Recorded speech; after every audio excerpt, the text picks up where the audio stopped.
네, 오늘 말씀의 제목은 죄와 허물 가운데서 살리신 이유라는 제목으로 여러분과 함께 은혜를 나누도록 하겠습니다. 바울은 오늘 본문 7절에서 하나님은 예수 그리스도 안에서 우리에게 자비를 베푸셔서 우리를 향한 하나님의 풍성한 은혜들을 나타내 보이셨다라고 말씀하고 있습니다. 7절 같이 한번 우리 읽어보도록 하겠습니다. 7절입니다. 이는 그리스도 예수 안에서 우리에게 자비하심으로써 그 은혜의 지극히 풍성함을 오늘 여러 세대에 나타내려 하심이라. 아멘. 하나님의 예수님을 통해서 나타내신 하나님의 사랑은 지금 이 순간도 계속되고 있습니다. 하나님은 지금 이 순간도 성령의 역사를 통하여 많은 사람들을 하여금 예수님의 구속사역을 믿게 하셔서 하나님이 죄인들에게 베푸신 그 사랑이 얼마나 큰 은혜인지를 알게 하십니다. 저와 여러분들도 그런 은혜를 입었기 때문에 하나님을 믿게 된 것입니다. 성령께서 우리의 마음을 주장하셔서 하나님이 예수님을 통해서 이루신 구속의 사건들을 믿게 하시고 예수님이 우리를 위해 죽으시고 부활하신 분이심을 알게 하셨기 때문에 우리가 예수님을 믿고 구원을 받게 되었다라고 말씀하고 있습니다. 하나님의 은혜가 아니고서는 우리들은 예수님을 믿을 수가 없습니다. 성령의 역사가 아니고서는 예수님께서 이루신 구속의 사건들을 우리는 절대로 믿을 수가 없습니다. 그런데 신기하게도 우리들은 하나님이 예수님을 통해서 이루신 구속의 사건들이 믿어져서 예수님을 구주로 믿고 있습니다.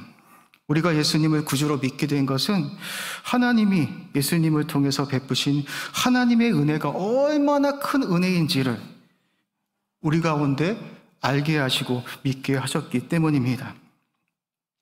내가 죄와 허물로 죽었던 자인데 하나님께서 이렇게 큰 사랑을 베풀어 주셔서 나 같은 죄인을 구원해 주셨구나. 하나밖에 없는 독생자 예수를 죽이셔서 나 같은 죄인을 이렇게 사랑해 주셨다라는 것을 성령을 통하여서 이런 사실들을 알게 하셔서 우리들로 하여금 예수님을 믿게 하셔서 구원의 은총을 받게 하신 것입니다. 하나님은 예수님을 통해서 우리에게 은혜를 주신 것을 알게 하셔서 또한 하나님의 백성들을 하여금 하나님의 은혜를 찬송하게 합니다. 찰스 웨슬리는 하나님이 베푸신 놀라운 은혜들을 깨닫고 단어같이 찬송했습니다. 만입이 내게 있으면 그 입 다 가지고 내 구주 주신 은총을 늘 찬송하겠네라고 그렇게 고백했습니다.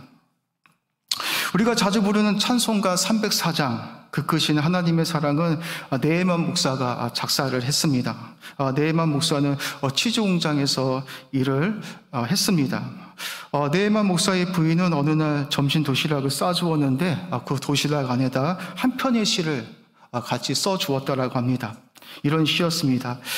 바다가 먹물이고 하늘이 두루마리인들 어찌 하나님의 사랑을 적으랴라는 시 한 구절을 넣어 주었는데 네헤만 목사는 이 시를 읽고 너무나 감동을 받아서 쓴 찬송이 바로 304장이었다라고 합니다. 하늘을 두루마리 삼고 바다를 먹물 삼아도 한없는 하나님의 사랑을 다 기록할 수 없겠나라고 그렇게 고백하면서 아름다운 찬송가를 썼습니다. 하나님이 베푸신 사랑이 얼마나 감격스러웠으면 이런 아름다운 고백들을 했겠습니까? 하나님은 예수님을 통해서 하나님의 은혜들을 하나님의 백성들에게 나타내 보이셔서 하나님의 은혜가 얼마나 위대한지를 알게 하셔서 하나님의 백성들로 하여금 하나님의 은혜를 찬송하게 하는 것입니다. 어떤 사람들은 예수님의 그 구속의 은혜들을 믿고 싶어도 믿어지지가 않는데 저와 여러분들은 하나님께서 예수님을 통해서 이루신 이 구속의 은혜들을 믿고 하나님의 백성이 되었으니 얼마나 감사한 일입니까? 우리가 예수님을 믿고 구원함에 이르게 되어진 것은 우리에게서 나온 것이 아닙니다. 우리가 어디가 잘나서 특별나서 하나님이 우리에게 구원의 은혜를 주신 것이 아니라 하나님의 은혜로 하나님께서 우리에게 믿음의 선물을 주시고 성령의 역사를 통하여서 예수님을 믿게 하셔서 우리가 구원을 받게 된 것이지 우리가 잘나서 특별나서 우리의 행위로 인해서 우리가 구원받은 것이 아니라는 것을 우리가 명심할 수 있어야 합니다.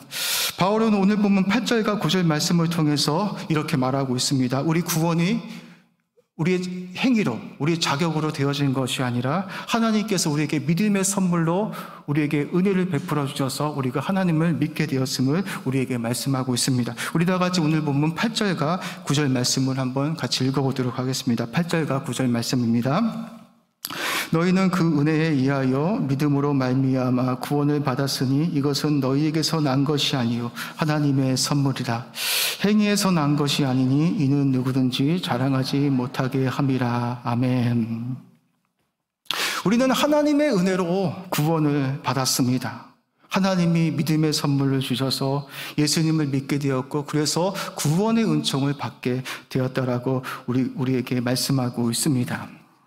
하나님이 우리에게 구원을 주신 것은 인간의 행위를 통해서가 아니라 하나님의 은혜로 하나님께서 믿음의 선물을 주셔서 우리가 예수님을 믿게 하셨기 때문에 우리가 구원에 이르게 됐다라고 바울은 말하고 있습니다. 만약에 하나님께서 인간의 행위를 통해서 구원을 주시기로 작정하셨다라면 저와 여러분들은 구원을 받을 수 있겠습니까? 인간의 행위로는 하나님이 요구하시는 그 행위를 이룰 수가 없어서 우리는 구원을 받을 수가 없습니다. 불교에서 말하는 구원과는 인간의 행위입니다. 불교에서는 인간의 감각기관을 통해서 인간들이 보고 듣고 맛보고 이런 인간의 감각기관을 통해서 인간들은 집착하게 되어지고 그런 것들을 갖지 못하여서 번민을 가지게 된다라고 합니다. 인간은 어떤 것을 보고 듣고 맛을 보고 집착하고 얽매이는 존재이기 때문에 인간의 의식 속으로 들어오는 이런 집착들을 고된 수행을 통해서 끊어내야만 열반에 이를 수 있다라고 구원에 이를 수 있다라고 말하고 있습니다. 하지만 성경은 그렇게 말하지 않습니다.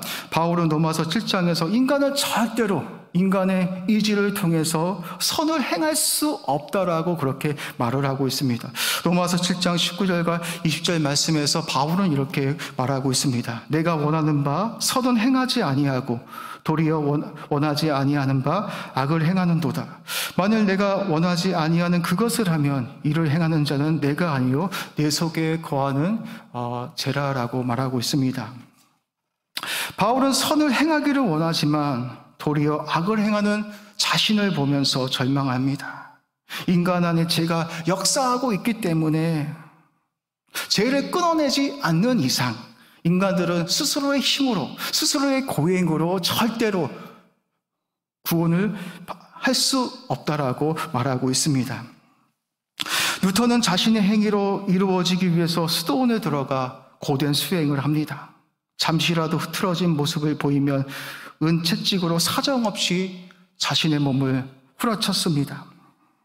그런 모습으로는 구원은 물론이요 하나님 앞에 나갈 수 없다라고 생각했기 때문입니다. 뉴턴은 어느 수도사보다 고행의 훈련을 했지만 시간이 지날수록 뉴턴은 마음의 즐거움과 기쁨과 감사는 고사하고 점점 죄의 짐이 자신을 더욱 무겁게 억눌렸습니다.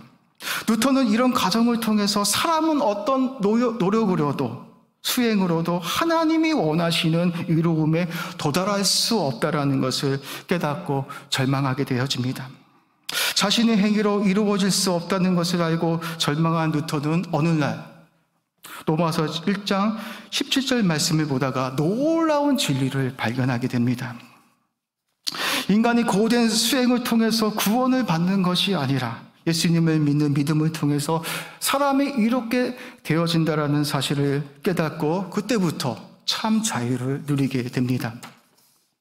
로마서 1장 17절은 이렇습니다. 복음에는 하나님의 의가 나타나서 믿음으로 믿음에 이르게 하나니 기록된 바 오직 이는 믿음으로 말미암아 살리라 한가 같으니라. 아멘.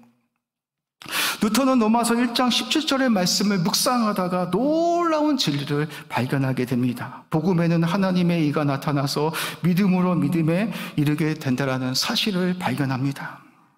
사람이 이렇게 되어지는 것은 인간의 행위가 아니라 예수님께서 십자가에서 보이신 예수님의 그 신실하심을 믿게 될 때, 예수님이 죽기까지 복종하여 십자가에서 죽으신 그 신실하심을 믿게 될 때 사람이 이롭게 되어진다라는 그 사실을 알고 참된 자유를 누리게 되어집니다.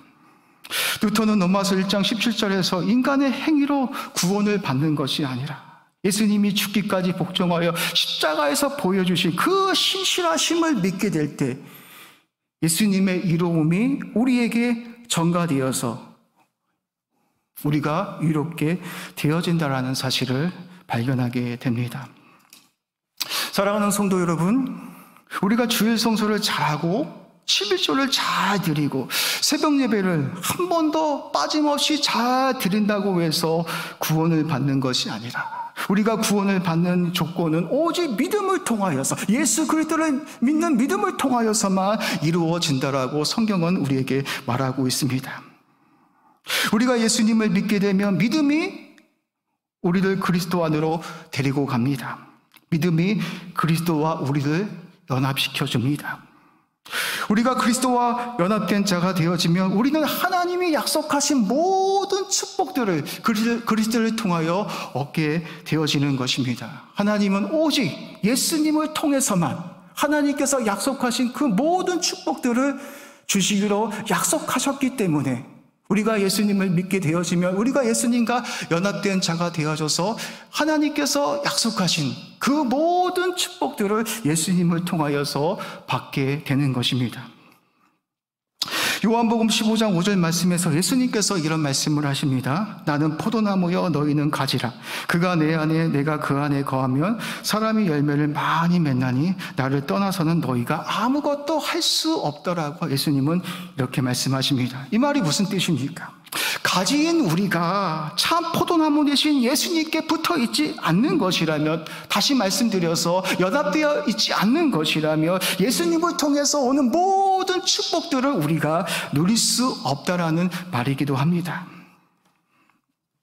그런데 우리가 예수님을 믿게 되면 예수님을 믿는 그 믿음이 우리를 그리스도와 연합시켜서 그리스도를 통하여 하나님께서 약속하신 모든 축복들을, 그 은혜들을 우리가 그리스도를 통하여서 얻게 된다라고 말하고 있습니다.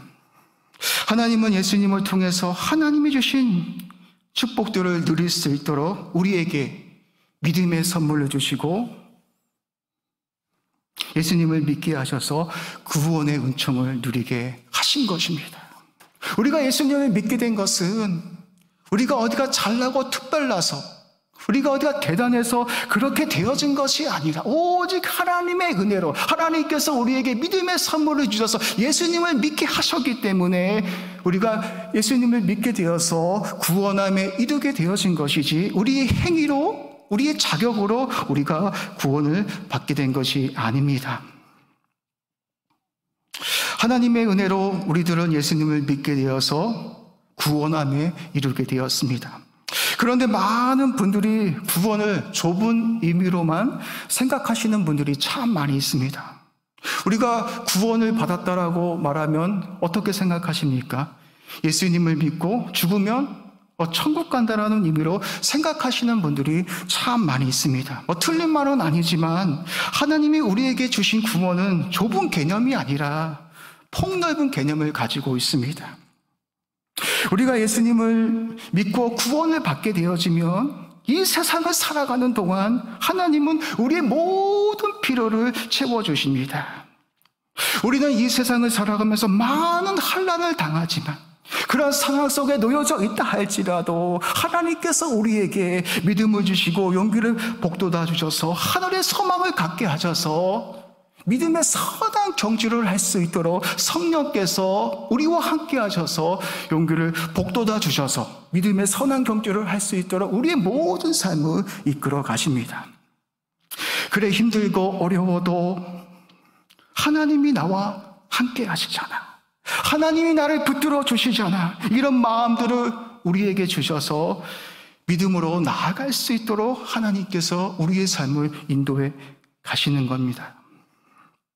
이렇게 믿음의 선한 경주를 싸우게 하셔서 결국에는 하나님이 예비하신 그 새하늘과 새 땅에 이를 수 있도록 그 마지막까지, 그 하나님의 그 영광 앞에 세울 때까지 우리를 인도해 가시는 이 모든 과정들을 우리는 구원이라고 하는 것입니다. 우리가 예수님을 믿게 되어지면 하나님께서 우리 인생 가운데 아버지 노릇해 주셔서 이 땅 가운데 우리의 필요한 모든 것들을 공급해 주실 뿐만 아니라 하나님께서 약속하신 그 영광 앞에 세울 때까지 우리의 모든 삶을 인도해 주신다라는 사실입니다. 하나님의 영광 앞에 세우는 이 모든 과정을 구원이라고 하는 것입니다. 사랑하는 성도 여러분, 우리가 예수를 믿고 구원을 받았다는 사실이 얼마나 놀라운 은혜입니까? 하나님은 이 엄청난 은혜를 주시려고 예수님을 이 땅 가운데 보내주셔서 자신의 아들을 십자가에 못 박혀 죽이셔서 예수님을 십자가에 못 박혀 죽이실 때 우리 옛사람 또한 함께 그리스도와 함께 죽이셔서 성령의 능력을 통하여 하나님께서 예수님을 살리실 때 우리 또한 살리셔서 새 생명 가운데 새로운 피조물로 우리를 거듭나게 하셨다라고 말씀하고 있습니다.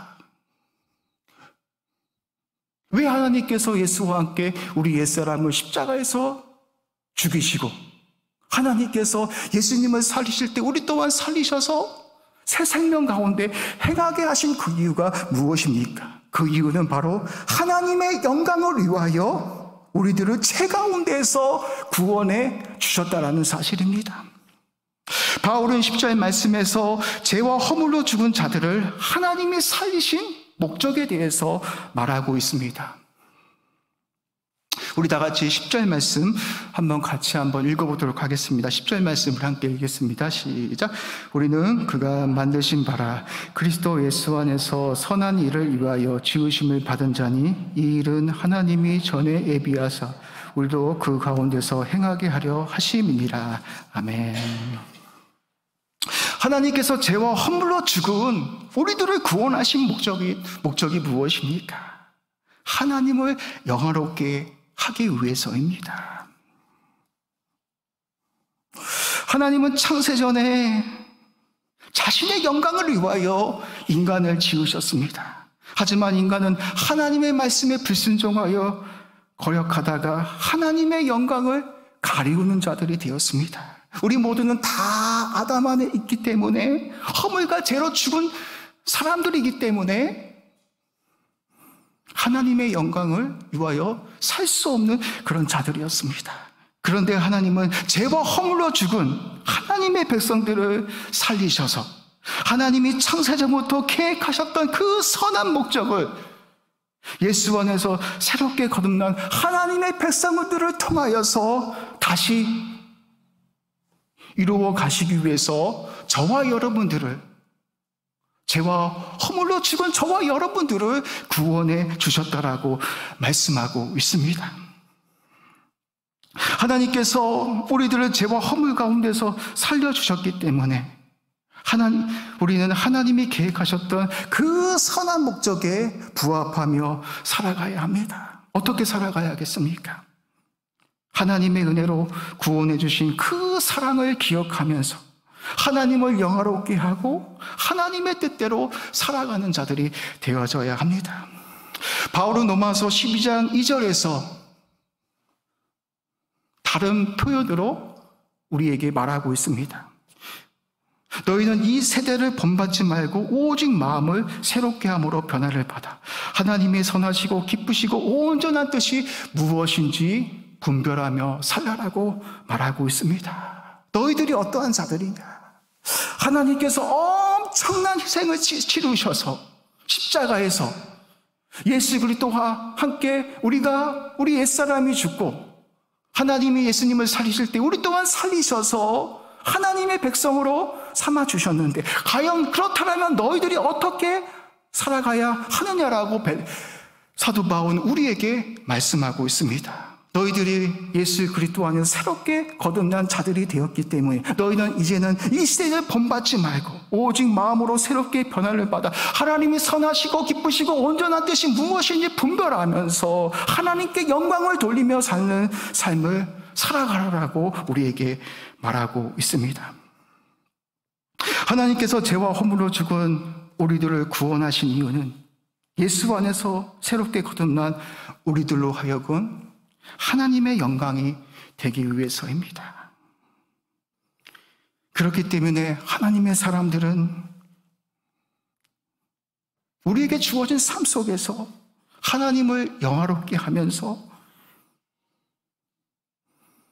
하나님의 영광을 드러내는 삶을 살아야 합니다. 우리가 예수님을 알고 믿는다라는 것은 지식적으로 예수님을 알고 믿는 것이 아니라, 예수님을 알고 믿는다라는 것은 예수님께서 이 땅 가운데 오셔서 살아내셨던 그 삶을 우리 또한 본받아서, 예수가 행했던 그 삶을 우리 또한 본받아서 하나님께 영광이 되는 삶을 살아야 하는 것입니다. 이러한 목적 때문에 하나님은 우리를 죄와 허물 가운데서 살리셔서 우리를 구원해 주셨다라고 말씀하고 있습니다. 이제는 예수 안에서 새로운 피조물이 된 우리를 통하여서 하나님께 영광을 돌리고 그분의 영광의 찬송이 되기 위해서 우리들을 죄와 허물 가운데서 구원해 주셨다라고 말씀하고 있습니다. 여러분들이 이런 은혜들을 기억하면서 한 주 동안 믿음 안에서 승리하시는 성도님들 되시기를 주님의 이름으로 축복합니다. 네, 기도하시겠습니다.